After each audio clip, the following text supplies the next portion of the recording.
Reading Teachers equals Reading Pupils is Cheltenham Festival's overarching approach to developing a reading for pleasure culture in teachers, their pupils and their wider school communities. Each year, panels of teachers, librarians, academics, book reviewers and literary organisations select 5 books for different age ranges of children, and these books form the basis for a host of activities and resources designed to support teachers. From teacher book groups held across the country who come together to discuss these books, to author webinars for whole classes, creative writing challenges, author interviews and online book talk sessions, we hope to inspire teachers and their pupils to read and engage with high-quality books using high-quality book talk. We know that the right book in the right hands at the right time can be life-changing, and that reading for pleasure has the power to make a significant difference to the life chances of children. Reading Teachers equals Reading Pupils uses Aidan Chambers' Tell Me approach to talking about books with children. This encourages children to first share their enthusiasms through exploring their likes and dislikes about a text, and then to share and solve puzzles, and finally to share patterns or connections between elements in a text, such as language, motifs, events, characters, symbols and so on, as well as connections between one text and another, or between a text and the world around them. The Tell Me approach encourages non-hierarchical book talk, avoiding the role of teacher as expert and valuing all contributions as valid, and weighs in to talking about the book as a community of readers. It also tries to avoid asking why, instead prompting children to tell me, as it suggests a desire for collaboration, indicating that the teacher really does want to know what the reader thinks, and anticipating conversational dialogue rather than an interrogation. In the following video, you will see an example of book talk using this pedagogy with a group of children aged 9 to 11 discussing The Final Year by Matt Goodfellow.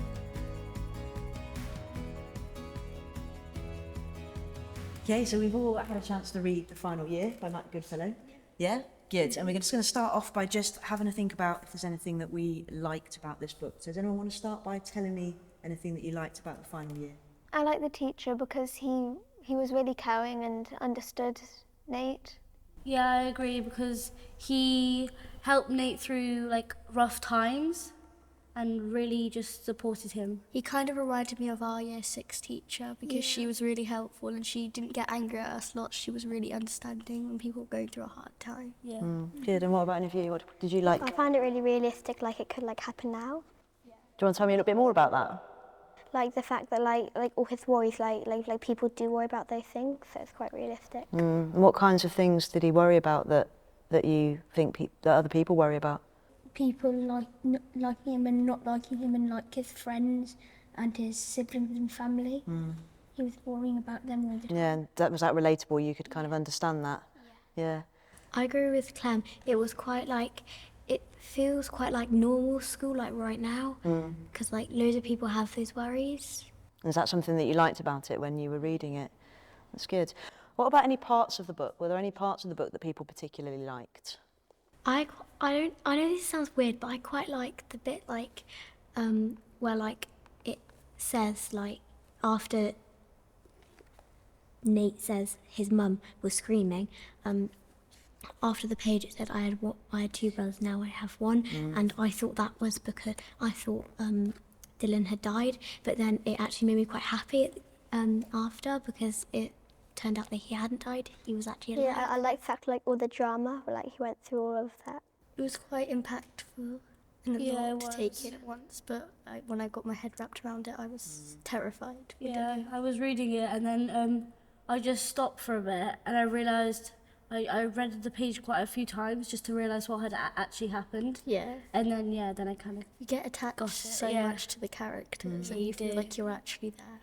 Why do you think it is that we get attached to Dylan so much throughout this book? Because it's the way Matt describes him, I think. And just his personality, he's really hyper, like lots of younger siblings. Yeah. And then he starts to get more calm and quiet because obviously his heart's failing, which is terrifying. Yeah. So do you think that the fact that this is such a, like everybody, you know, everyone goes through year 5, everyone goes through year 6 and SATs, do you think that's what makes this book kind of a standout book in that respect? Because it's kind of like helping you understand what you might go through when you move into year 6 and you have to do SATs and all the SATs talks and things. Also, with me and Izzy, we've already gone through that, so it's more relatable The SATs, as well. do you think the SATs are really stressful when you actually get there? They're like, yeah, I can kind of understand. Yeah, because I've got SATs in like You've got it in like a month. a month, and Because they're we've got our mocks week next week, and none of us are really worried. And what about Mr. Joshua's approach to the SATs and the way that he kind of dealt with his class? What was that something that you liked? Very positive. He was really positive, He was wasn't he? very positive and just telling the children it's fine, don't worry, it's just it's just a test and you'll get through it. Nate said about how every teacher had been saying that it's like biggest moment of their life so far. Yeah, I really liked that poem. It was quite at the beginning, wasn't it? It's when it talks about what all the teachers said about the SATs, and then it says on page 42 all the things that Mr. Joshua doesn't say. He doesn't say that next year will be tough. He doesn't say that it's boosters and revision, that it's a fishbowl, it's time to knuckle down and focus, it's all worth it in the end. Yeah. And all the other teachers have been saying that. I thought that was quite a clever way to repeat that poem that was on page 29, and then Mr. Joshua on page 42. And like how Mr. Joshua had said that the teachers in secondary school won't say that SATs matters, and it doesn't. Yeah. And do you think that's maybe something that Matt Goodfellow wanted to kind of get across to children your age, is that it really, there's more to worry about? Because at the back it says that he was a teacher and he's just highlighting that point that no one actually cares about SATs. Yeah, no, I think it's... I think that's a really good point, because it's something that he really shows us quite cleverly, doesn't he, that it's maybe not the most important thing in year 6. Yeah. We haven't talked about Mum. Mum's an interesting character. Is Mum a character that we like? I like her. Okay. Sort of. Sort of. Yes. Because, I mean, she does also leave quite a lot of things for Nate to do, because she does also hang out bingo with Auntie San. So, and she has a lot to do, and obviously helping and paying for everything for them to do and use is quite a lot to do. Let me just come over this side and then we'll come back. She's quite disorganised. She is quite disorganised, isn't she? Like she's all over the place. Like she's had 3 sons. One of them she doesn't even know who the dad is. She's got like lipstick all over her face and she's out too late doing bingo. Yeah. She's quite a complicated character, isn't she? What about Clem or Ruby? You want to tell me about what you... Like at one page it like said like she was out for like dinner, and like when Nate got home like he had to do everything. So like she's like out quite a lot like with Auntie Fan, and like leaves Nate to do everything. I do think she loves her children, but sometimes she just doesn't think that like some things are more important than that. Yeah, I'd agree with that. I mean, she loves her children, doesn't she? I mean, we see when Dylan is unwell and is in hospital, and that was a really difficult poem to read, wasn't it? When Nate wakes up and hears the sound of, was it this one called, it's The Noise, isn't it, on page 174 and 175? And I thought that was really clever with all those ands. You know, and I'm running upstairs, and she's on the landing, and she's holding Dylan, and she's screaming to wake him up, and he's not waking up, and his mouth is open. Yeah, it was quite like impactful when you read it, because and all of these things are happening just to one person. Yeah. And you really notice that it's all happening at the same time. Yeah. Also saying and more makes you think like, oh, it's going to stop, but no, there's more, and then there's more happening. It's more effective. Just doesn't stop. It is really effective, isn't it? Okay, we've talked a lot about lots of things that we like, and we might come back to more of them. We might think of more things that we like as we carry on talking, but does anyone want to tell me anything that they didn't like about this book? So it could be anything that happened, or it could be anything about the book as a whole, or the characters. Go on, Ruby. I didn't really get the slang words, because like I can say them, but it's quite hard to read. So I had to read it like through like 3 times to Like, figure at one out. point it said like SUMMAT, like summit. Summit. Yeah, which I think was meant to be something. With like it took me like quite a long time to figure it out, so Yeah. it's quite confusing. It's really interesting because you don't see very many books written in slang, do you? So does anyone want to tell me about why they think Matt Goodfellow might have done that? Because of like Nate's background and where he's from, and it's like him telling his story, and he's not going to use word like something, he's going to use slang words that he does in his life. I think it makes it a bit more relatable. We talked about it being relatable, but I understand it's quite hard to read it, isn't it? Because we're not used to reading it, so you have to think about how you're going to say it out loud in your head and what that word might sound like. What about the fact that it's written in verse? How do we feel about it being as a verse novel? Is that something that you're used to? Is it new to you? Did we like it? It's new to you. Yeah, but I like it. I find it like, I don't know if it's only me, but like the bold title at the top, like sometimes like that's the beginning of the sentence, and I was reading it like at the title, and I was like, wait, but that sentence doesn't make sense. You have to read it all together. That's really interesting. I noticed that as well. So this one begins like, he nods at me as his line shuffles off. So there the sentence is part of the title is part of the poem, but actually then other times Dylan's 4th birthday party, that's just the title of the poem. So sometimes you really did have to try and work out whether you were supposed to read it. With the verses, we've done a couple of poems at school, so we've seen the verses. And I do think that it's easier to read because it's like split up instead of one big thing. It's just like lots of different ones. I also wasn't really keen of the really big spaces in between some of the words. I didn't really get that. Right. I mean, I think it might have been because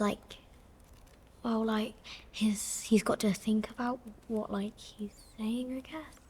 Yeah, on page 32 there is a word misses a bunch of space. Next word, just underneath in a list. Yeah, And it does kind of take a while to realise, oh, that's the next part of the sentence. You have to really think about how you read it, don't you? Was there anything else that anybody didn't like? Were there any characters? I did like Turner's side. And also, I didn't really like how his friend, who he'd been friends with for a long time, just suddenly stopped being friends with him and not liking him. I don't like PS when he goes on Turner's side because he's kind of just leaving his best friend who has a lot to do and look after Dylan, and obviously Dylan going into the hospital, all that happening, and PS not there to support him. But then it's good that they do kind of get back and PS realises what he's doing, and it's really nice at the bit that PS then punches Turner. Yes.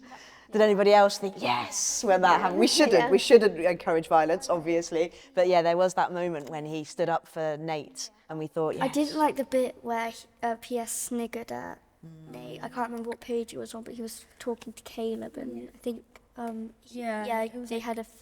kicked the football over to him, and Turner was being really. it was at the start of the year 6. Yeah, and I didn't like how Nate became. Parker just went along with it. That's right. We can have a little think maybe about why do we think that PS did do that? Go on, Ruby. I think it's because in the summer he met him, but he probably didn't really have anyone to actually do something with, so he got really close to him. But then when he finally went back to school, Turner started being mean because Turner was kind of being nice to PS at the summer. Then he started being mean to other people in school, but then PS didn't. I don't think PS really realised how hurtful that could be, and I think he might have maybe been gone onto Turner's side because that maybe PS was scared that if he did go against Turner, then he would be the one who's getting bullied. Yeah, maybe that peer pressure. PS did kind of go on Turner's side because he was really popular, and Turner was just like the bully of the school who tended to get all the attention, and PS felt like he wasn't getting much attention with Nate, so he did kind of Yeah, no, I think that's an interesting point. PS went on holiday, and obviously he's an only child, so he didn't have his sibling around. Yeah. So, and Turner was there, so obviously he thought, oh, I might make a friend. Yeah. Yeah, because actually Turner's a really interesting character, and I agree with all of you. I really didn't like him, but there were a couple of moments when I actually felt quite sorry for Turner. Did anybody else notice that? He was like by himself with nobody else because obviously PS like left him. So he had no one to like really hang out, and I understand because obviously he bullies everyone, so no one would really like want to. So yeah. He did have his little posse around him all the time, and I feel like he just added PS into that too. Yeah. But the only thing is that you don't know what Tana was going through at home, so because usually when someone's bullying, they're going through something as well. Yeah, so they just So take out that something could have been happening with like his brother, all of his older brothers or something. because like, they We were don't all know. kicked out of high school. He did have all these older brothers, didn't he? And was there any actually similarities between Turner and Nate as well? Because we like Nate as a character, don't we? But he's not perfect, is he? No, I think they both had like some hard times. They both had quite hard times. They both had difficult families. And what did Nate do sometimes when things got difficult? He'd just stress out and smash everything. Yeah, and what did he call that? The beast. The beast, yeah. And there's a few poems, isn't there, where he talks about what happens when the beast erupts. And at one point he does smash the whole classroom up, doesn't he? Yeah, on page 37, he's starting to feel the beast. And on page 116 and 117. Yeah, because Turner just starts saying his little Muppet brother helping him out because his younger brother's kind of stepping up for him. Yeah. But that's where he says that he wanted the beast and it didn't come. Yeah. Because he says something about, oh yeah, where do you go when there's Muppets to roast? Always asleep when I need you the most. Yeah, and I guess that's true with all of us, isn't it?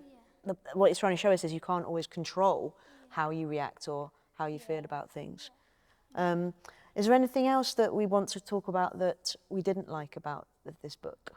There was like a good side about my mum and then a bad side. She was like always leaving Nate to do everything, and also Nate didn't have a proper bedroom. So he also had, because if his mum fell asleep on the couch, Nate wouldn't have a place to sleep, so he'd have to sleep on the floor. So yeah. Yeah, Mum is a really complicated character, isn't she? You like her, but you also don't. Yes. Like if his mum had never been out or something, he would have never been more independent, and wouldn't have been more scared about his younger brother, because otherwise he wouldn't have done as much to keep him safe. Yeah, that's true. Yeah, and I don't know how you felt. I felt a bit sad at the end because when Dylan comes out of hospital and there's that lovely moment where he's in the park and he's shouting Nate's name again, but then it ends with Mum and Auntie San sitting around the table drinking cans again.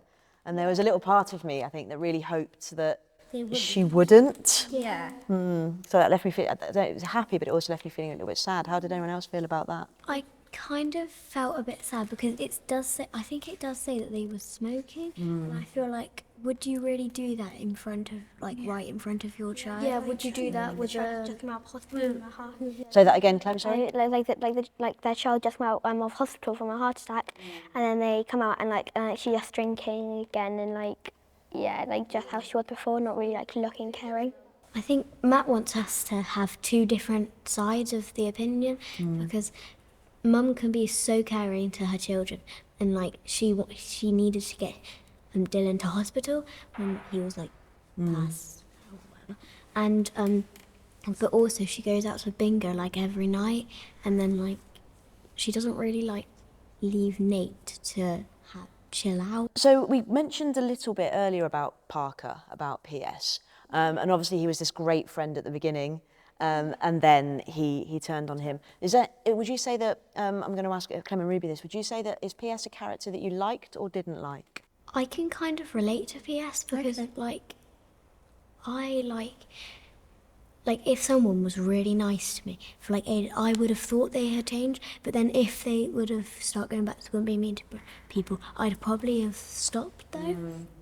And also, there's a line when Nate says, once Turner threatened to break his nose if he did something again.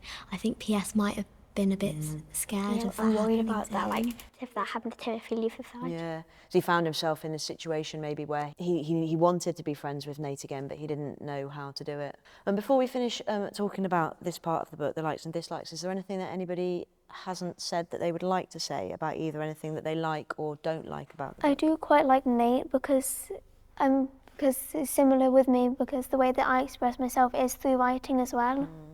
So it's very relatable. Anything on this side? I really like Caleb Okay, we haven't talked about Caleb yet, actually. because I thought he was really like Nate. I mean, I don't think he had the same background, but it's still, I think it said, it didn't really say much about his background. They went to his house once, didn't they? And didn't he say that it was messier than his house? Yeah. And what is the thing that they both have in common that brings them together, do you think? I think they've both got single parents. Great, yeah. So they understand each other. They both understand each other by their same passion. Like Caleb likes drawing and Nate loves writing, so they kind of fit together. And that's what Mr. Joshua said also, because he noticed them hanging out and then said, gave Nate the notebook, and then he just writes everything down and Caleb starts like drawing things. That's right, yeah. I love that Caleb drew the pictures of Spider-Man for... Yeah, that was so sweet. Yeah. That bit kind of hospital. brought a tear to Yeah, I thought that was lovely. And that's kind of showed you like what friendship should be and the way that he reacted. And something else I really liked actually was that of all the things that, the horrible things that happen to people in school, nobody ever picked on Nate or Caleb for being artistic. And I think that's a really important message sometimes, that you can express yourself and it's okay. I did like Mr. Joshua because he kind of understood Nate and what was going on with his family, and also let him miss a test, but then had to obviously redo it because but he did understand what everything was going through and did talk about the beast quite a lot. That's right, yeah. I think it was quite supportive for Nate, like throughout the whole time. Yeah. Some of the best poems, I think, were those conversations between Nate and Mr. Joshua towards the end, where they were really talking about how to express yourself. And Mr. Joshua did like singing quite a lot because you'd see him on the last day of school. He did start waving, and then the others sang back to him. that's right. Yeah. I think the Bob Marley song was a really good thing because Bob Marley is a very positive artist. And I know that because my dad loves Bob Marley, so I hear it quite often around the house. Yeah. Good. The book overall, just before we kind of finish this section, would you recommend this book to other people? Yeah, definitely. I think I've already recommended it to some of my friends. I recommended it to at least 3 of my friends. Yeah. It's also good for like people in like year 5 or 6 because they know like what it's going to be like going into those high years and seeing like what's going to happen and making them realise that it's not that bad. Yeah. What about you guys? Would you recommend this? Yeah. Definitely. Yeah. What would you tell somebody about it if you were to tell them about this book? It's just a really good general book. Yeah. And like it's really realistic. So like I think like certain people in my class like would like also enjoy the slang language. And also I recommend it because it's very because I'm in year 5 and lots of people in my class, they're really worried about SATs, but like after I read this book I was kind of like fine with it. Yeah, maybe it's not the most important thing. Okay, so we had a little bit of time talking about what we like and maybe didn't like about this book. So we're going to move on just to have a think about some of the puzzles. So that might be anything that you didn't understand about this book, or it might be just any questions that you have about any parts of the book or characters. So does anyone want to start by telling us a puzzle? Let's start with Ruby and then we'll move round. I didn't really get like the slang words, and some of the words I didn't really understand. Not like it was how they were written, not like different like words, but like how they were written. So you didn't really get the fact that the book was written in the way that you would speak in slang? Yeah, because like I kind of speak in slang, but then like I can't really read it. You found it quite difficult. Does anybody else have anything to say about the slang? About either why you think the writer might have done that, or any comments on the slang? Yeah, I mean, like sometimes I do like say things like not like proper correctly like slang, or that like if I were like to ever write something, I would always write it in proper language. So I do find it a bit hard to read it. Like not many books are actually in slang. Like they're quite often in proper. Yeah, we're not used to it, are we? It's quite colloquial, isn't it? So it may be the author's done it to kind of set it in place. Because even when I first started it, even when it said, you need to be able to pin this down so you can see it in your mind. And straight away I found that a bit unusual. Yeah. To be honest, when I started reading like the year and stuff like that, I understood it because it's kind of a thing I like naturally say. And then when I started saying summer, you wouldn't say that. You'd say something or something. Yeah. So yeah. Yeah. So it's just written. I always talk in slang at school. Yeah. I think so I can vouch for that. Yeah. Yeah. The other one I noticed quite often as well was like ear, E-R-E, apostrophe E-R-E, and he said that a lot, didn't he? I'm here. Yeah. So, and we would say that, but we wouldn't ever really write it. So that might be something as well that just makes this book just seem a bit different to other books, and that, you know, and we kind of think about it in a slightly different way. So we've had slang. Is there any other questions or puzzles that anyone would like to tell us about? Caleb, we don't really know much of his backstory, and same with the mum, because like we don't know why she ran away, we don't know why she did certain of things she's doing now. And do you think that that's a kind of a good thing of the story, or would you like to know more about the backstory? I think it's like good, but then again you'd want to know more, but it is good not to know much, so it kind of just lets you want to read more and find out, see if you would find out. And I think the idea of not having the backstory of the characters, it's quite an immediate book, isn't it? It's kind of happening now. You know, it starts at the end of year 5 and it ends at the end of year 6, and everything that happened before, maybe It's a bit we don't need to know.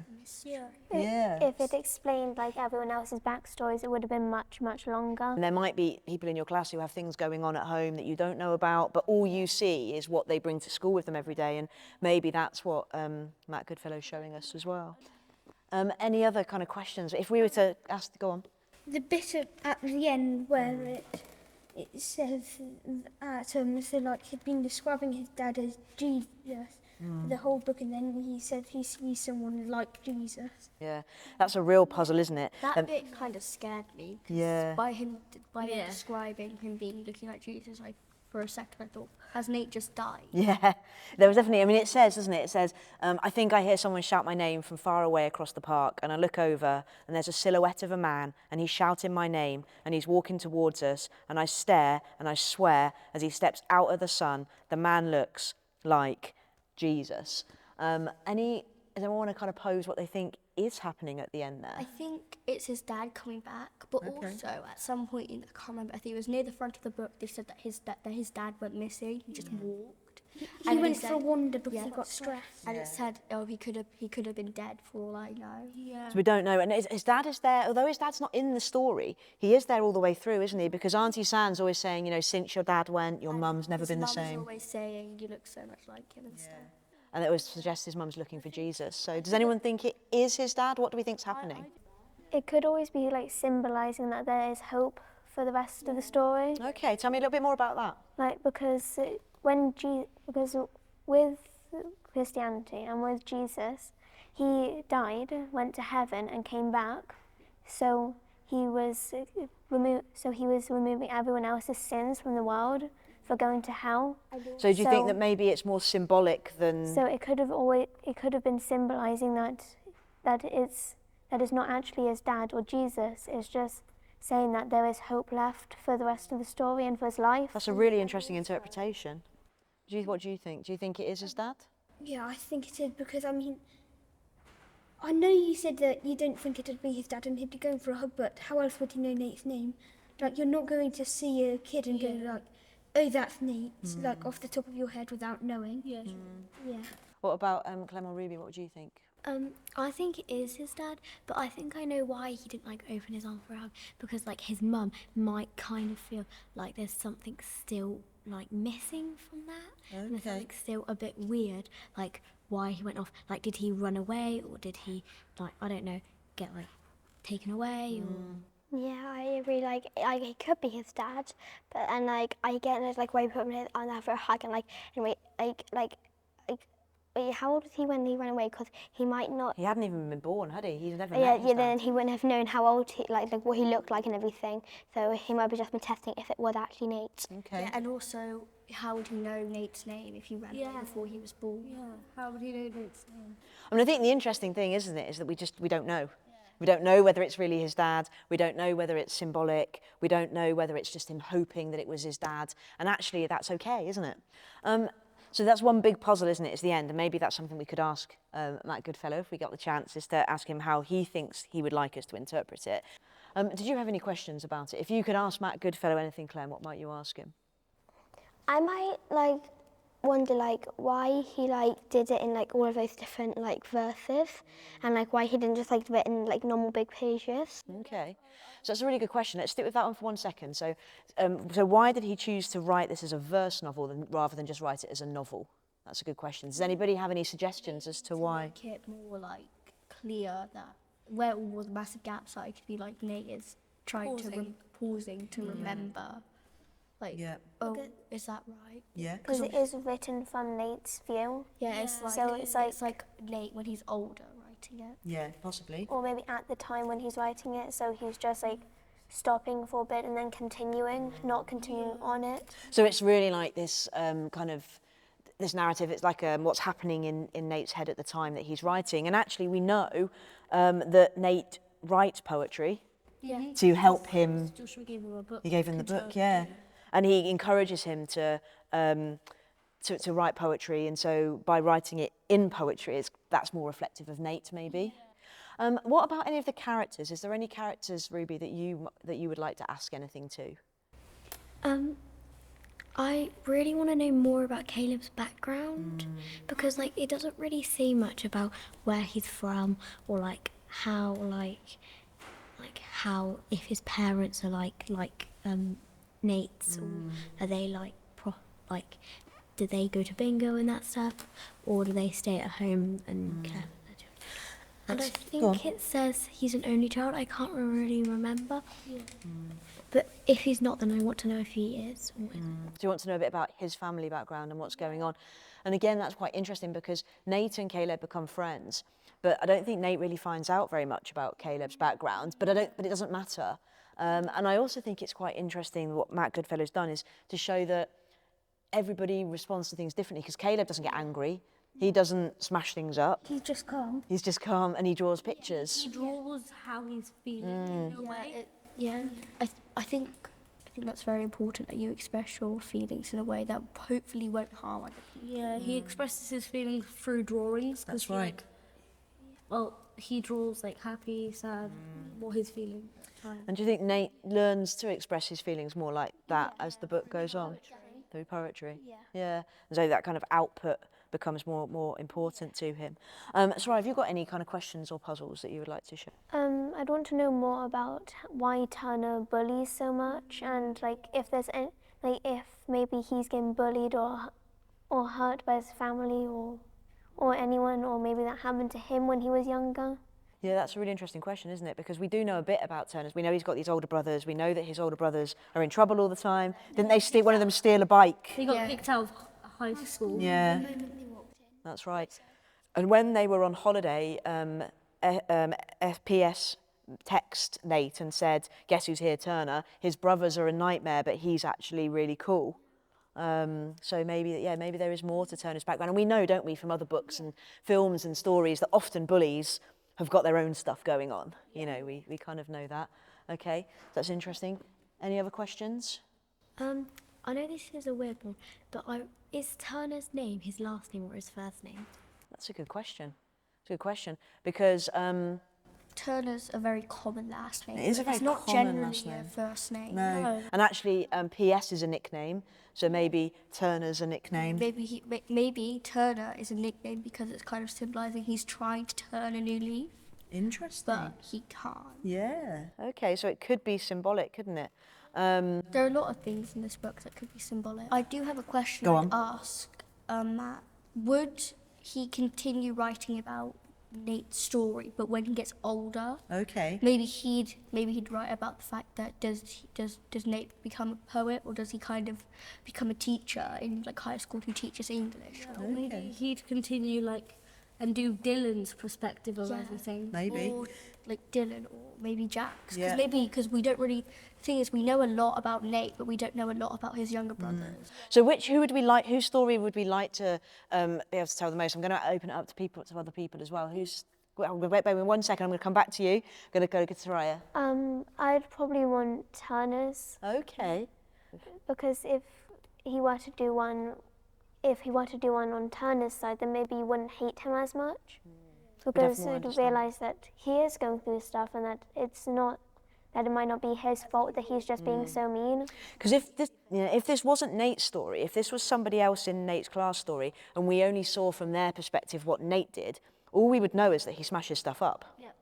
So we wouldn't know. Yeah, and then we would probably like think more bad of him, and then like he's more bad, like all that like he gets quite angry at school a lot, and if he just smashes stuff up, then from like other people's perspective in the book, we wouldn't really he wouldn't be one of our favourite characters. Exactly. So if we think about Turner, we only see that little bit of him, but we don't see what happens in his home, we don't see what happens in his family. So maybe if we had his story, we would get a little bit more.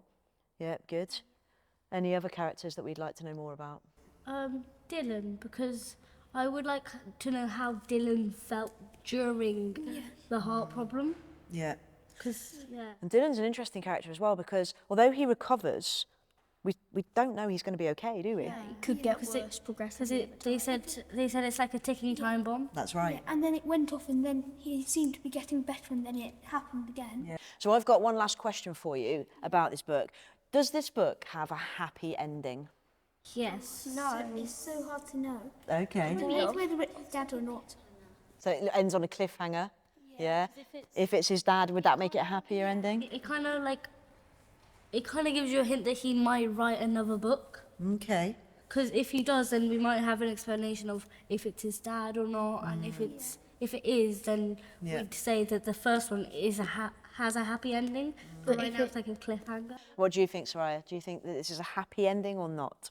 I agree. Like it does depend on if there's going to be a second one, because usually when there's a cliffhanger, you need to know more to decide whether it's good or bad. But do you think there's at least hope at the ending, at least? Yeah. But it doesn't necessarily mean just because there's hope, the only thing more powerful than hope is Yeah. fear. So there's always that bit of fear. Before we finish the puzzles, is there anything, Clem or Ruby, that you'd like to add at this point, or comment or a question? I mean, I think it was like quite good because we know that Dylan's okay. Although it was still like a bit of a puzzle, like is it his dad, is it not? Like I feel like there should be a second book like telling us more. So we want to know a bit more. Yeah. There's a lot of puzzles, I'd isn't like there? to know why there's also in the middle of the book just a random blank page. Okay, so this is an interesting question. We're going to talk about this one in a minute, but we'll just do this quickly before we finish this section. So why do you think there is? Maybe it's just Him Wait, getting can I just upset. check to see? Let's let everyone find it first of all, so that we can all have a look at it. So it's on page. 178. Okay. The page before is 177. Maybe it's kind of like he's just pausing and just trying to like figure out what's happening. That's why there's just such a blank page right there. In the page before, wait, we turn over. In the page before it says, I had two brothers and now I only have one, and it might be him like trying to work out like is he dead, like I mean I've already lost my dad, now I've lost my brother, like there's just like a moment where he is like just thinking. There's a lost hope. It's like feels like a real turning point in his life, doesn't it? Where everything just stops and stands still. What I really like, this part where it says at 4 a.m. simple lesson in tenses. I had two brothers, past. I have one brother, present. It's kind of saying that it's kind of relating to things you learn in school, because like you learn present and past, and then he's kind of. It links to SATs, doesn't it, as well? It's kind of like it's saying his life is a lesson, and at the point where the two blank pages, it's like it's just time is standing still. Exactly. Yeah. He's always like in the room, but he's not there. Yeah. Unfortunately, we have lost Clem now. She's had to go and watch Hamlet, which, of course, we can't blame her for. But the rest of us are now going to talk about patterns. So we're just going to start off thinking about, is there anything we notice that comes up lots throughout the book? Or does this book remind us of anything else that we've read or seen? So what we'll do is we'll go round everybody, and everybody can have a go at kind of sharing a pattern, and then we'll talk about them, and then we'll see what else comes up. So we'll start with Soraya. What's one pattern you'd like to share? So the book that they read, that he had recommended in the book, the front cover is like the front cover of this book. So it's like, and the story is quite similar as well. Like something's happening to a younger sibling or someone younger, and then the main character's worried about it. And it's Skellig, isn't it? It's the book that they talk about throughout. And Nate spends the summer holidays in the library, doesn't he, when he reads all the David Almond books. Why do you think that Matt Goodfellow might have used that book so much throughout this book? There's similar themes?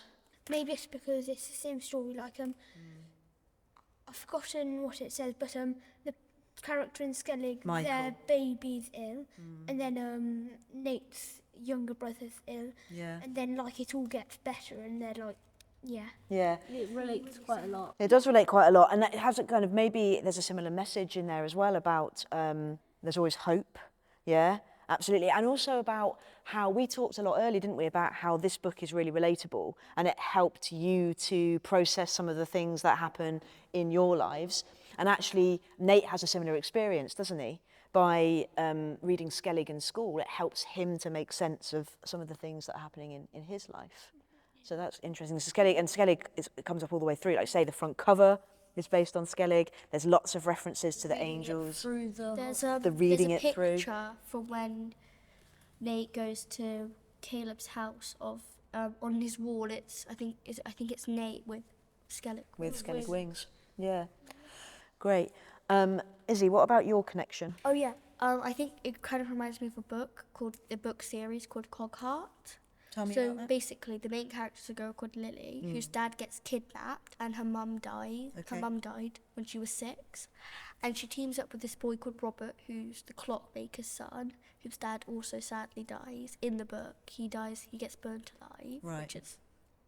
She has a mechanical fox called Malcolm, and they go on these adventures together to go find her dad. And I think it kind of connects to this because it's like. Nate hasn't got his dad around, and his mum's not always there, so it's like he's trying to find his dad even though he's not. There's a lot of books, isn't there, about children with absent parents. I think earlier somebody mentioned Harry Potter. You know, it's a very famous example of that. And why do you think that there are so many books about children with absent parents? Why do you think so many books have that I storyline? think it's like that because a lot of people in real life Have that have problem. that problem, yeah. So it kind of just like It's very unfortunate. saying it's okay, but like not okay, because like it's okay, we understand, but then obviously it must be heartbreaking. Also, it makes you feel more for the main character. Like you feel sad, and like if something happens to them, even more happens to them, you feel like even more sorrow for them. Yeah. It's kind of saying like, oh, you shouldn't be shamed for just not having a parent. Yeah, and it's not your fault. Enables us to have a bit more understanding for that situation. Emma, what do you find as a It connection? kind of links to the book 365 Poems for Every Day, because Matt did write a lot in like as poetry, so it kind of links to this. And also there's a poem, something I think it's about like a boy finding his purpose, and it kind of does link a lot with the book. Do you think that's one of the main themes of this book? Yeah, is about how Nate does struggle, but he does kind of find his way through that. Yeah. Okay. We'll come back to talk about some of these in a minute. I found that Three Little Birds comes up a lot because Mr. Joshua sings it, of course, but then it's like Nate and his two brothers. There's those three, and then there's Nate, Caleb, and PS, and then there's the 3 missing dads, and then it just keeps coming up all the time again and again. Yeah, it is that repeated symbol. Groups of 3. There's lots of groups of 3, isn't there? And obviously the song does kind of punctuate the book. And what's the kind of message, the main message of that song? Everything's going to be all right. Yeah. It's a very positive song. It is. Very heartwarming. And also It's a very 3 positive song. 3 is known as the lucky number. Yeah, 3 is the magic number, the lucky number. Auntie San only needed a 3 to win the bingo. That's right. 3 times the charm. Yeah. 3rd time's a charm. Yeah. So that kind of, there's the connotations of 3. So both those two things together, the 3 and also the every little thing's going to be all right, links to the idea of hope. Ruby, what patterns did you notice? I noticed like a light and dark pattern. It's not like the colours light and dark, but it's like how it sometimes it can be really sad and really heartbreaking, but the other time it can be really happy and really like. And it really does change from one poem to the other, doesn't it? So you have one thing that's really positive and then straight after it. Like the next poem is really sad. Yeah. And that kind of reflection of how life is kind of up and down and light and dark positive and negative and sad and happy, and it really kind of does reflect that, doesn't it? Sarai, you mentioned earlier something about the two poems that were side by side that you thought was quite funny. Can you remember what you talked about then? Oh yeah. So it has bid mass, which is Bracket. which is something that is in maths, and so like, and it says like what it actually means. Yeah. It says. Has anyone found that one? So it's what it actually means, and then what Mr. Joshua says, and then it says what the beast is saying, which is that his brother is dying. Make a scene. Yeah, absolutely. And that links to what Ruby talked about earlier about this kind of change between light and dark, and that juxtaposition between, you know, him having to get on with his daily life and learn his maths, but at the same time his worries about his brother dying, and we the go poem through. after that is the beast exploding out of him. Yeah. He starts flipping desks and Yeah. yelling. And that's another pattern, isn't it, throughout this book? The beast, the presence of the beast. Yeah, and then Mr. Joshua just telling him to calm down and find his light. The next part. That's always a bit that's always mentioned. Mr. Joshua's always trying to help him find the light. Yeah, there's like a whole part that says it's like Find your imagine him in a cave finding his light. Yeah. Yeah, it's like trying to help him find his light, find Yeah, his people, find his people. That's another. find his family. Find his people. And I think that's the kind of the beast, again, going back to what Ruby was saying, you've got this kind of negative, you've got the beast, you've got his anger, you've got his fear, you've got his worry, and then alongside that you've got him finding himself, and the beast kind of happens less, doesn't it, as we go through? Yeah.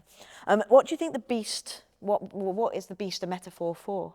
Like his anger, which he's trying to cage up and keep inside of him, but sometimes it breaks out. That's a really great way of describing it. Metaphor for people burying all their emotions deep down, and then at some point it will just burst out of them, whether it's in sadness or anger or fear, or Yeah, like any emotion. Yeah, it could be saying that, because if he were to have anger issues, because it doesn't really tell you, but it's kind of giving you hints and clues that It's got connotations of anger. Yeah, it does. Anger. And I love the way that Sarah described it as being this caged creature that kind of breaks free. And he's constantly trying to kind of keep like this something beast under shaped like control. Slips through It's the like cracks. It it's does, like yeah. something shameful he's trying to hide away Yeah, from. it's like he's ashamed to let it out. But Yeah. sometimes it does get out when he doesn't want it to. Almost as if it's like in a prison, but it's trying to break out. It's like it's something ugly that the world doesn't want to see, even though the world needs to see it to understand it. Exactly, there's connotations of beast, something kind of ugly, It's not something. pleasant. Yeah. Yeah. Yeah. So that's a really interesting kind of pattern that figures throughout this, the book. And something somebody mentioned earlier, which I'd like to come back to. So somebody talked about this, the middle page, and how that seems to be different to the rest of the book. So He's very happy and like he's found a real friend. So you think that this represents friendship? It's like a real friend at the top of a mountain. And what else could that symbolise, do you think, this picture? So it's not actually got a page number, but it's on page 144. So if you find 143, and then what might this kind of symbolise, this picture? So friendship, Maybe them both reaching the top. reaching the top. Reaching the top of their lives. Yeah, potentially. Hoping that it won't come back down. Yeah. It could be symbolising like he's actually got a friend now who he can trust and do things with. Yeah. A friend who won't just Like, turn the like, second someone bigger comes Reaching their goals, as in like if they set a goal to like climb the mountain, and they did it. they've done it together. Right. Okay. So they're doing it together. That friendship. And he said something just before about like feeling more at peace there than anywhere else. Yeah. And it's almost like that's the moment that maybe Nate sees that there's life outside of Where he is. where he is. Yeah. Yeah, like Hope. there's hope and life outside of the small town he's in. Maybe it's like what he's always wanted his small town to be like, and he's Yeah. found this. And maybe it's like when he leaves and goes into the Lake District, going into the countryside, it's like, I don't have to worry about this anymore. It's like the sun is got- shining. I can relax. And everything opens up in front of him. And that picture really does show that, doesn't it? It's like it's everything's opened up in front of him, and it's like peaceful, and he can relax and leave behind some of those troubles that he's had. Although then the troubles follow, because this is before Dylan gets ill, isn't it? So, so that's kind of, I think that's kind of an important part of the book. What about themes then? So when we talk about a book, often we talk about some of the themes. So patterns can also be about linking it to the world, the real world, and the kind of our own lives. So what do we think some of the main themes in this book are? I mean, this book really relates to like school, like now, because it can be really stressful, but like leading up to it, it can be really stressful. But when you finally get to it, you can just breathe. Yeah, yeah. And that's a really good way of describing it, isn't it? That difference between the stress of anticipating something and then the reality of when it comes around. So, what do you think the writer might have wanted us to learn from this book? What messages do you think that Matt Goodfellow might have wanted us to take away? And I'm going to come over to this side first, then we'll work around this way. What do you think, Ruby? I think maybe it's because lots of people go through really hard times, but sometimes they think that nobody is really going through that same way as you. But like in real life, everyone is technically going through something that's not great. Yeah, and I think that's a really important message, isn't it? And I think this book does that really well. It enables us to kind of think we don't always know what people are going through, and maybe to have a little bit of empathy. When we see how people behave or see the things that they do, to actually stop and think, I wonder what they're going through that has made them act like that. I think that's a really important message. George, do you have any ideas about what you think he might have wanted us to learn? Whatever you're going through, someone else in the world is going to be going through it at the same time as you. Yeah. So just know that you're not the only person. Yeah, it's a really positive message. And also that maybe things will be okay. That kind of idea of every little thing. There's always hope. Every little thing's going to be all right. Soraya, have you got anything that you think that he might have wanted us to learn? Maybe that even though you might find like a new friend or something, like with PS, you don't want to just leave your other ones behind. Like you may still want to be friends with them even if your new friend doesn't like them. It doesn't mean that you can't, it doesn't mean that you have to not like them either. I think that's a really good point. And one of the things I really like about this actually is that when PS kind of ditched Nate to become friends with Turner, and then Nate became friends with Caleb, when PS came back into Nate's life, he didn't just ditch Caleb, did he? No. It then became the three of them. He stayed loyal, and I think that's a really good message. He opened his arms for both of them, not like how PS did with Turner and with Nate. Exactly. So maybe we can learn something from Nate about how to kind of navigate those friendship issues. And to keeping the beast, because he did struggle at the start keeping the beast, but then he kind of everything started going on, and although it was kind of quite a lot dramatic, he still managed to keep it in more because he had nothing to be mad at for. He only had things to be upset for. Yeah. Maybe he needed something horrific in his life to happen so he could control the beast.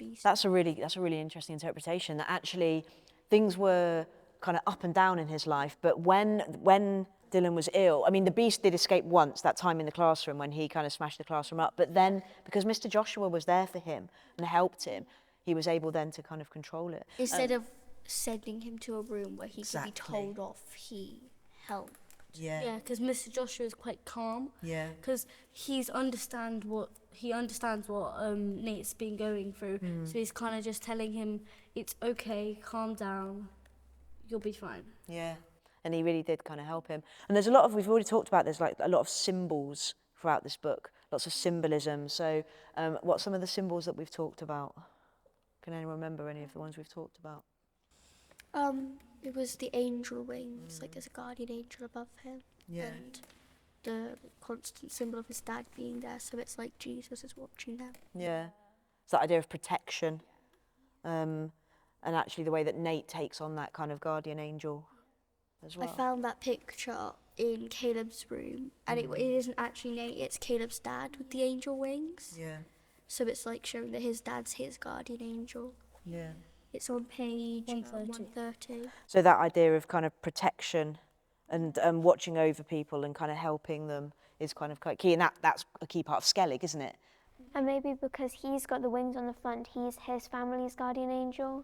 Because his dad and his mum were never there, so he's his younger brother's guardian angel, just like how Caleb's dad was his. Yeah, and the poem does say, It's really interesting. every bit of bare plaster is covered with drawings. It's like he's tipped out his head in there, and right above his bed is a picture of his dad with angel wings. So it is like he draws everything he wants on his walls, and he doesn't he's not restricted.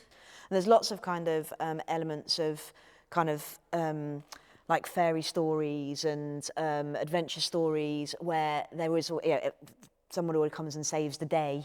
Yeah. It looks like there's two, there's like a dragon and a dinosaur, which can be like beasts. Yeah, absolutely. Yeah, the name of the beast.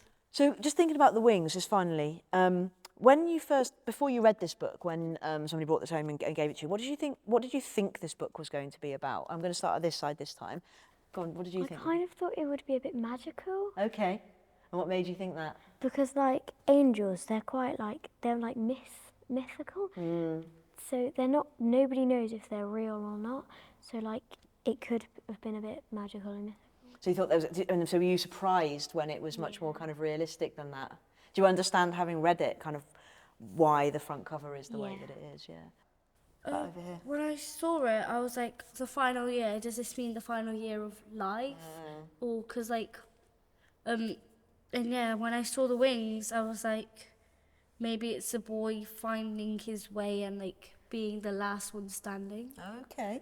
Right. Interesting. I can't really remember what I thought, but I think I thought of maybe the wings are representing something more than just the boy at the front. Because I didn't know it was Nate. Okay, we just thought it was a boy. We didn't know what the wings meant. What about you, Shirley? I thought it was just going to be about either going into the last year of primary school or going from the last year into the first year of secondary. Okay. Never really thought much of the wings either. No, okay. I'm really pleased it wasn't, but when I first read it, I thought that this person, whoever it was going to die, and become, because that idea of kind of angel. So I was quite relieved that didn't happen. But I thought it was just a really good representation of what we've talked about, this idea of guardian and protecting, and kind of looking after, that kind of goes all the way through this book. Yeah. So anybody else got anything they'd like to add about any patterns that you've noticed? There's a page where it's Nate patting the beast on its nose on page 198, and it's kind of it's just him making peace with it. Yeah. Instead of trying to fight it. Oh, that's really interesting, yes. But except it's before Dylan goes into hospital, so maybe he made peace. It is. Yeah. So maybe, I think it is, isn't it? It's when Nate and Jax are in the school office because of what happened to Dylan. When they've gone back into school. And it says, I thought you might like to carry on reading, Nate. See where you get to. Yeah. But it's kind of So it's giving him the freedom to read on.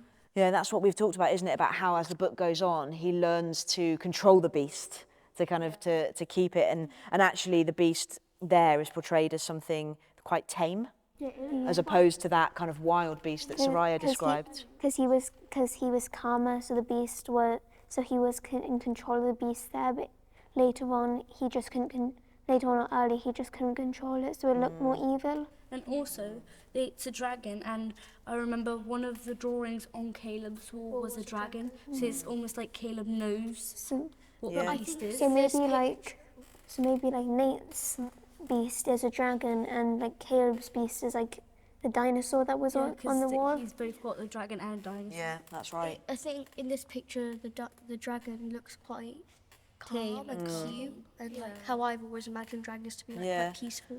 And it's almost like that reading Skellig is helping Nate to tame that beast, because it says here, go on. Because it almost is like someone else is going through the same thing. Exactly. He's able to kind of see himself, and we've talked about how when you're able to see yourself represented in a book, it can really help you to deal with things.